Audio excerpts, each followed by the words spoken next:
मेरे प्यारे बच्चों, पिछली क्लास की तरह फिर से आपके लिए मैं एक मैराथन मास्टर क्लास लेकर के आया हूं संस्कृत की, जिस क्लास में हम लोग चर्चा करने वाले हैं संधि के बारे में। हाँ भाई, सही आपने सुना, मैं बात करने जा रहा हूं संधि के बारे में।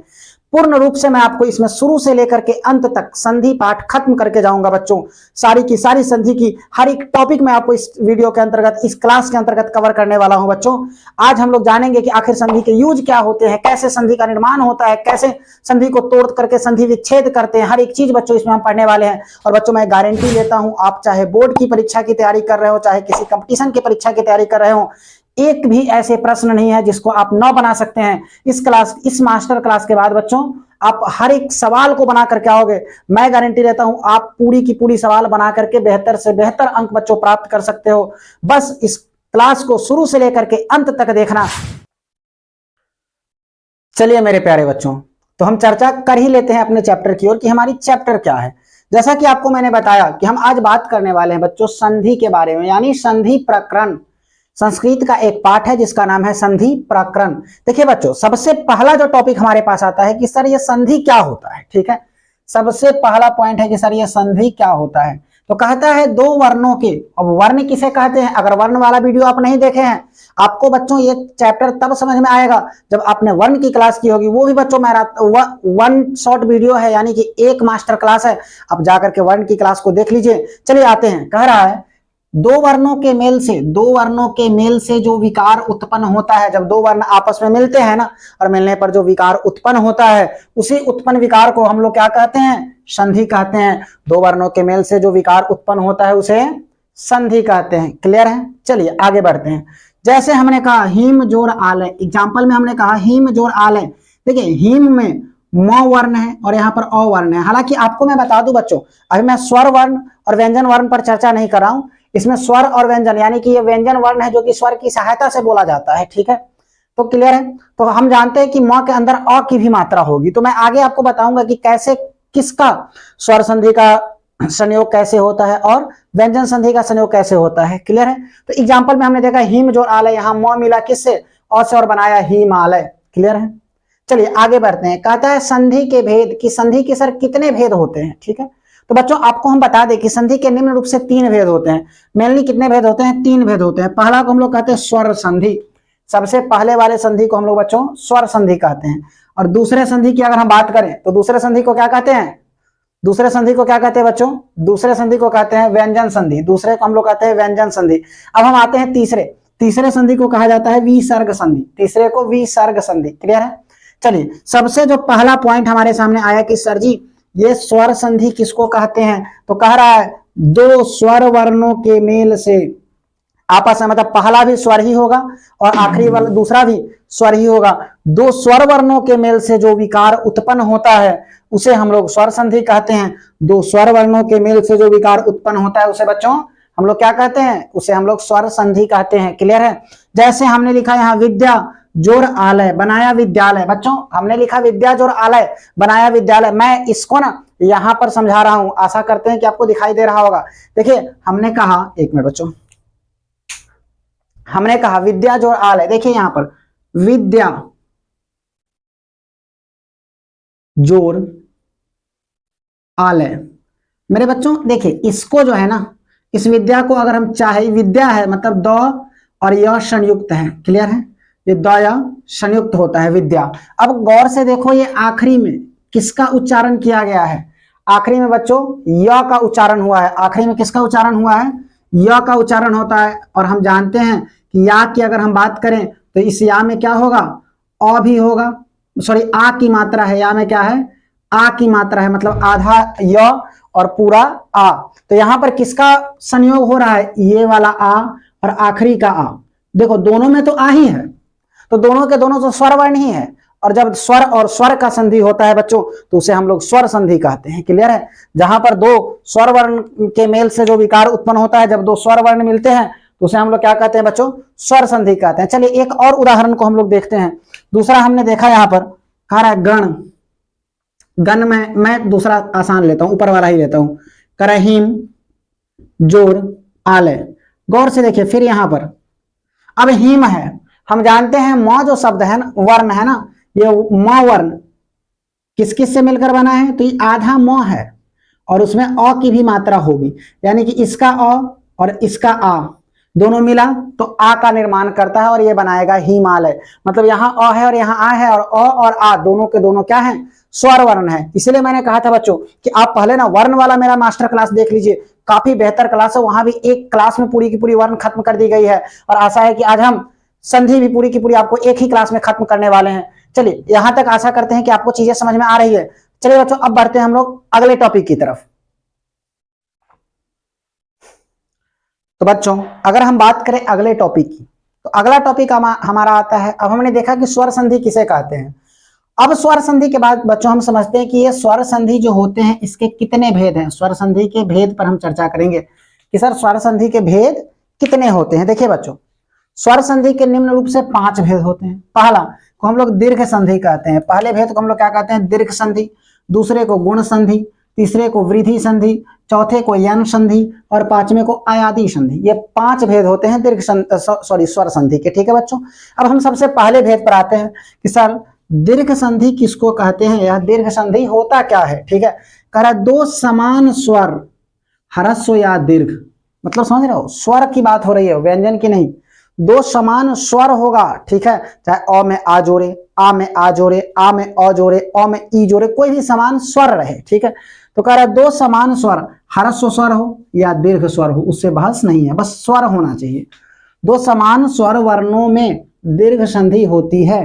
जब आप दो समान स्वर वर्ण को जोड़ रहे हैं ना, चाहे आप अ में अ को ही जोड़ दीजिए, अ में आ को जोड़ दीजिए, आप किसी भी चीज को जोड़िए, बस दोनों क्या होना चाहिए, स्वर वर्ण होने चाहिए। ठीक है, तो जब आप दो स्वर वर्णों को जोड़िएगा तो ये क्या कहलाएगी बच्चों, दीर्घ संधि कहलाएगी। क्लियर है। अब आते हैं कि दीर्घ संधि के कुछ नियम है क्या। हाँ बिल्कुल बच्चों, दीर्घ संधि के कुछ नियम है। कौन कौन से नियम है, उस नियम पर हम चर्चा करते हैं। देखिए सबसे पहला कह रहा अगर अ में हम आ को जोड़ते हैं, अ में हम बच्चों किसको जोड़ते हैं, आ को जोड़ते हैं, अ में किसको जोड़ते हैं, आ को जोड़ते हैं। अ में अगर हम किसको जोड़ते हैं, आ को जोड़ते हैं, चाहे आ में हम अ को जोड़ते हैं। ठीक है, अ में अ होगा या आ होगा, उसमें हम आ या अ को जोड़ेंगे, मतलब अ में आ को जोड़िए, आ को आ में जोड़ दीजिए, किसी को भी। ठीक है, दो समान वर्ण को आप जोड़ दीजिए। क्लियर है, तो जोड़ने के बाद ये दीर्घ बन जाएगा, यानी आ बन जाएगा। आप कहेगा सर नहीं समझे, तो आपके लिए एक उदाहरण है। देखिए हमने लिखा मुर जोर अरी, मुर जोर अरी। ठीक है, अब यहाँ देखिए र है, अब आपको पता है बच्चों र बना है आधा र और अ से मिलकर के। ठीक है, ये जो र है ना, ये बना है कौन कौन चीज से मिलकर, इसमें अ भी है और र हलंत भी है, आधा र और ह है, और आधा र और अ है, दोनों से मिलकर के क्या बना, र बना। तो इसका अ और इसका अ और अ मिलके आ बनाएगा, आकार यानी दीर्घ संधि में बदल जाएगा। क्लियर है, तो यहाँ पर मुर जोर अरी बनाया मुरारी। ठीक है, देव जोर आलय, देखिए देव में अ की मात्रा होती है, वो आधा वो और अ हलंत, तो देव में किसकी मात्रा है बच्चों, अ की मात्रा है, और आलय में आ की मात्रा है, तो अ में आ मिला तो भी आ ही बनाएगा, तो देवालय। क्लियर है, देव जोर आलय क्या बनाया, देवालय बनाया। चलिए आगे बढ़ते हैं। अब कहता है अगर ह्रस्व ई में हम दीर्घ ई को जोड़े, चाहे दीर्घ ई में दीर्घ ई को जोड़े, चाहे दीर्घ ई में ह्रस्व ई को जोड़े, चाहे ह्रस्व ई में ह्रस्व ई को ही जोड़ दे, किसी भी ई को हम दूसरे ई के साथ जब जोड़ते हैं बच्चों, तो दीर्घ ई का निर्माण करता है। किसका निर्माण करता है मेरे प्यारे बच्चों, दीर्घ ई का निर्माण करता है। क्लियर है, जैसे हम यहाँ पर बात करें कवि, कर कवि जोड़ इंद्र, कवि जोड़ इंद्र क्या बनाएगा, कवि में हर्ष ई है, व में हर्ष ई की मात्रा है और यहाँ ई की मात्रा है, तो ये बनाएगा दीर्घ ई बन जाएगा, तो ये बनाएगा कविंद्र। गिरी जोड़ इस, देखिए इस र में ना हर्ष ई की मात्रा है, हर्ष ई की मात्रा है और ई तो दीर्घ ई है, जब दोनों को दीर्घ में हर्ष ई को मिलाए तो दीर्घ ई का निर्माण करेगा, यही तो दीर्घ संधि है, तो ये बनाएगा गिरीशा। ठीक है, अगला आता है ऊ में आप किसी भी ऊ को जोड़िए, हर्ष ऊ में दीर्घ ऊ को, दीर्घ ऊ में हर्ष ऊ को, ऊ में दीर्घ ऊ में दीर्घ ऊ को जोड़िए, हर्ष ऊ में हर्ष ऊ को जोड़िए। ठीक है, किसी भी ऊ को जोड़ दीजिए, सारा का सारा मिलकर के करा, जैसे भानु जोड़ उदय, भानु में हर्ष ऊ की मात्रा है और उदय में भी ऊ की मात्रा है, हर्ष ऊ ही है, तो भानु जोड़ उदय बना दिया भानुदय, और नु में क्या बन गया, दीर्घ उ की मात्रा हो गई। जैसे भ्रू में दीर्घ उ की मात्रा है, उसके बाद हर्ष उ है, तो दीर्घ उ और हर्ष में उ मिला तो दीर्घ उ ही बनाएगा, तो भ्रू जो उन्नति है, भ्रूनति है बनाएगा, क्या बनाएगा, भ्रूनति है बनाएगा। क्लियर है, चलिए यहां तक आपको दीर्घ संधि में कोई दिक्कत नहीं होनी चाहिए, नहीं है दिक्कत। चलिए आगे बढ़ते हैं। गुण संधि की अब हम बात करते हैं बच्चों। गुण संधि क्या होता है? देखिए गुण संधि के कुछ नियम है। जैसे कह रहा है गुण संधि में पहला नियम कहता है बच्चों कि अगर हम अ में या आ में ई को जोड़ते हैं, देखिए याद रखिएगा हमेशा समान स्वर तब जुड़ता है जब दीर्घ संधि की बात हो उस, और अब असमान स्वर पर हम आते हैं। गुण संधि में असमान स्वर होते हैं, समान स्वर नहीं होते हैं। जैसे अ या आ होगा, इसमें हम ह्रस्व ई या दीर्घ ई को जोड़ते हैं तो ये ए बन जाता है, मतलब एकार बन जाता है। जैसे खग जोड़ इंद्र, ख में जो है ना बच्चों, ख में अ की मात्रा है और इंद्र में इंद्र में ई की मात्रा है, तो ये ए बनेगा तो खगेंद्र बनेगा। क्या बनेगा?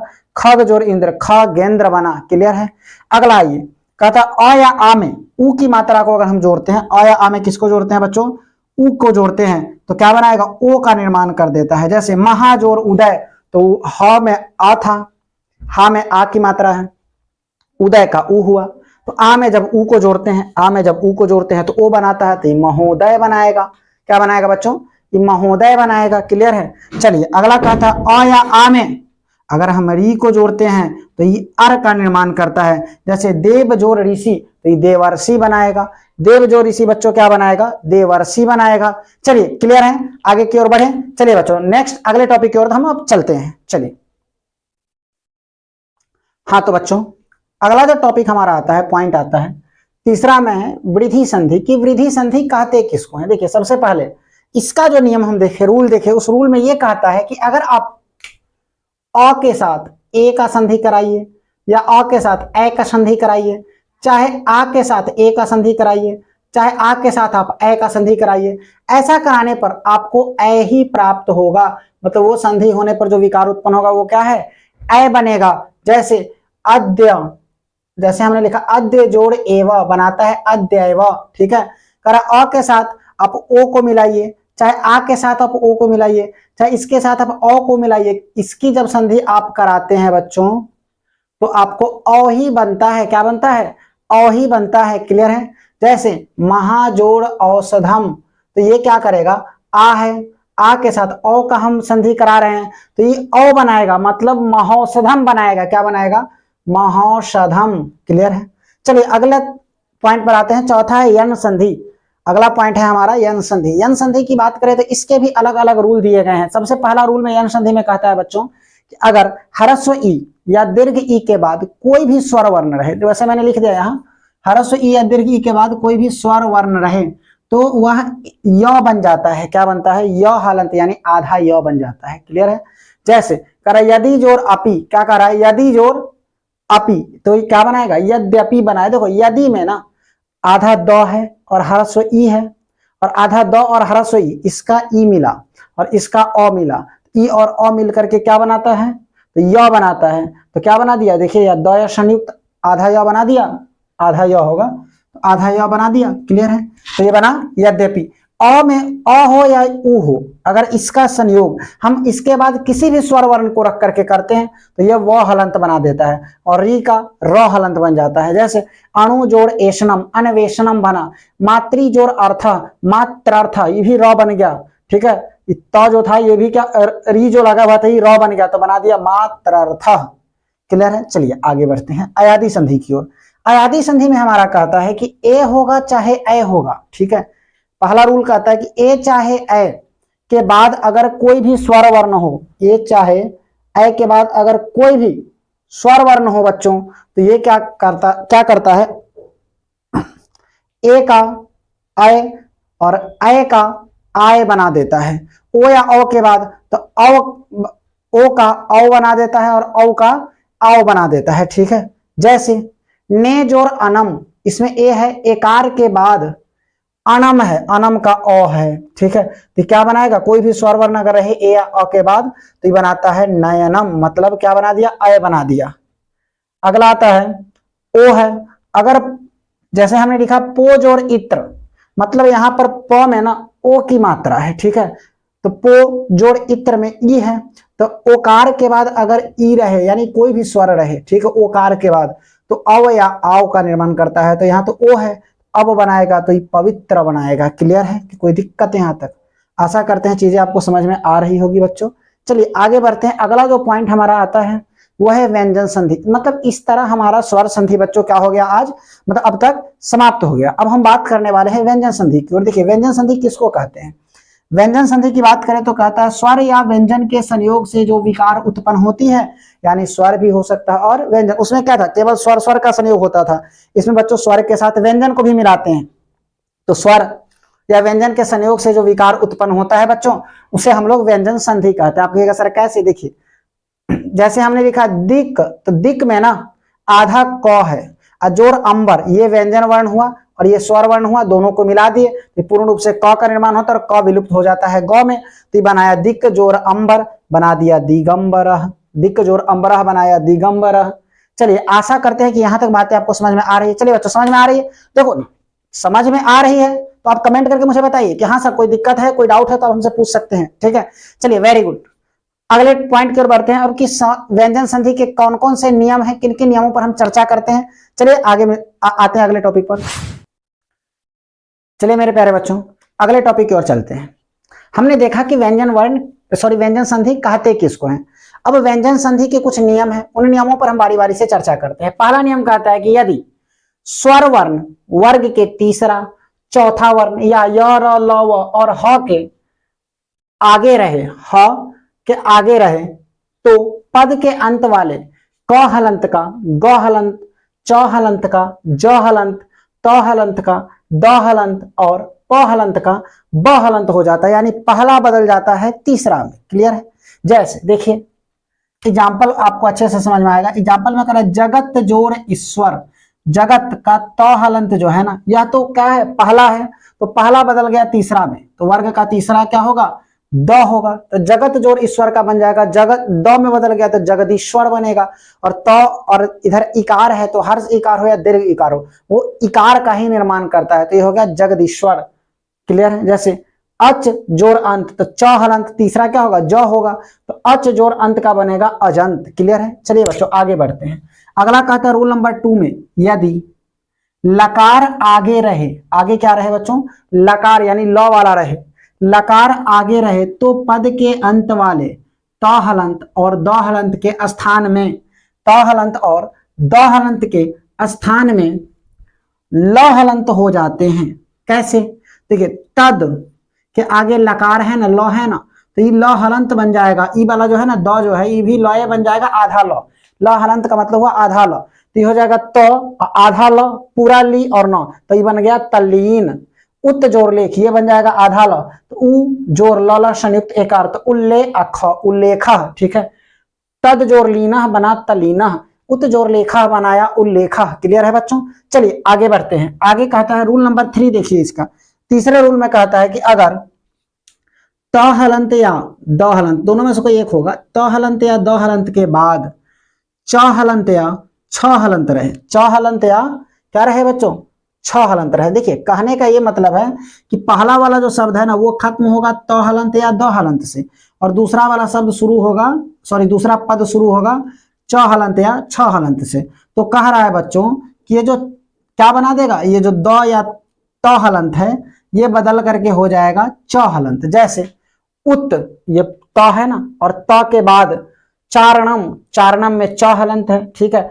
तो त बदल जाएगा च में, तो क्या बनाएगा च भी कौन सा आधा च, तो ये बना दिया उच्चारणम, उत जोर चारणम बना दिया उच्चारणम, आधा च में बदल गया तो पहले का। क्लियर है। जैसे कह रहा है यहाँ पर त हलंत और द हलंत रहे और यहाँ पर ज और झ रहे तो भी बच्चों वही खेल होगा। ठीक है। तो भी ये ज में त या द किस चीज में बदलेगा ज में बदलेगा। जैसे उत जोर ज्वाला ये बना गया उज्ज्वला। क्लियर है। चलिए आगे बढ़ते हैं। चौथा रूल कहता है कि यदि वर्गों के प्रथम वर्ण के आगे, मतलब पहला वर्ण जो रहेगा ना उसके आगे, ठीक है बच्चों, न हलंत म हलंत रहे, न हलंत चाहे म हलंत रहे, तो प्रथम वर्ग के स्थान पर प्रथम वर्ण के स्थान पर, क्लियर है, तीसरा या पांचवा वर्ण हो जाता है। कैसे, देखिए उत्तजोर मतः, उत्तजोर मतः यहां पर क्या है बच्चों पहला वर्ण है, तो कह रहा है प्रथम वर्ण के आगे, आगे देखिए तो न या म है तो हाँ है। ठीक है। तो क्या बनाएगा उत्तजोर मतः बना देगा, ये तो चौथा है सॉरी पहला है तो पांचवा बन जाएगा या तीसरा बन जाएगा, तो ये बनाएगा उन्नमतः। क्या बनाएगा, उणमतः। जैसे जगत जोर नाथ, तो पहला है और पहला के बाद अगर न रहे या म रहे तो वो पांचवा वर्ण में बदल जाता है, तो क्या होगा, जगत जोर नाथ जगन्नाथ। क्या बनेगा, तो का पांचवा क्या होता है बच्चों, न होता है, तो जगन्नाथ। चलिए हम पांचवें रूल की तरफ बात करते हैं, बढ़ते हैं। अरे यदि म हलंत के आगे, यदि म हलंत के आगे, ठीक है, क से लेकर के ह तक के कोनो वर्ण हो, मतलब कोई भी वर्ण हो, के वर्ण हो तो म हलंत का अनुस्वार हो जाता है। जैसे सम जोर हारह, सम जोर हारह, म हलंत के बाद क्या है, ह तक है, ह है, सम जोर हारह का बना देगा संहारह। ठीक है, अगर यहाँ रहता सम जोर सारह तो बनाता संसार। चलिए बच्चों, आशा करते हैं कि यहाँ तक चीजें क्लियर है। अब हम लोगों का स्वर संधि और व्यंजन संधि समाप्त हुआ।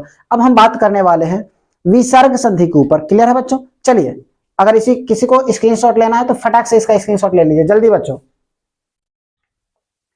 चलिए मेरे प्यारे बच्चों, हम बात करते हैं विसर्ग संधि की, कि विसर्ग संधि किसको कहते हैं, ये क्या होता है। ठीक है, देखिए कह रहा है विसर्ग संधि की अगर हम बात करें तो जब विसर्ग का स्वर या व्यंजन वर्ण के साथ संयोग होने पर, विसर्ग जो होते हैं जिसको अनुस्वार भी हम कहते हैं, जब विसर्ग का स्वर या व्यंजन के साथ संयोग होता है ना, संयोग होने पर कोई विकार उत्पन्न होता है, कोई विकार होता है, उसे विकार को हम लोग क्या कहते हैं बच्चों, विसर्ग संधि कहते हैं। जैसे दुह जोड़ गति, दुह के बाद वो है अनुस्वार यानी विसर्ग है। ठीक है, तो दुह, दुह के बाद अनुस्वार है, तो दुह बना, दुह जोड़ गति से बना दुर्गति, पयह जोड़ दह से बना पयोदह। इसके कुछ नियमों पर चर्चा करते हैं कि कैसे आखिर अनुस्वार का लोप होता है और कब किसका निर्माण होता है। ठीक है बच्चों, आशा करते हैं कि आपको मजा आ रहा हो, मेरे शुरू से लेकर लास्ट तक अभी तक बने हुए हैं, इसके लिए आपका बहुत बहुत धन्यवाद, और आशा करते हैं आपको क्लास में मजा आ रही है।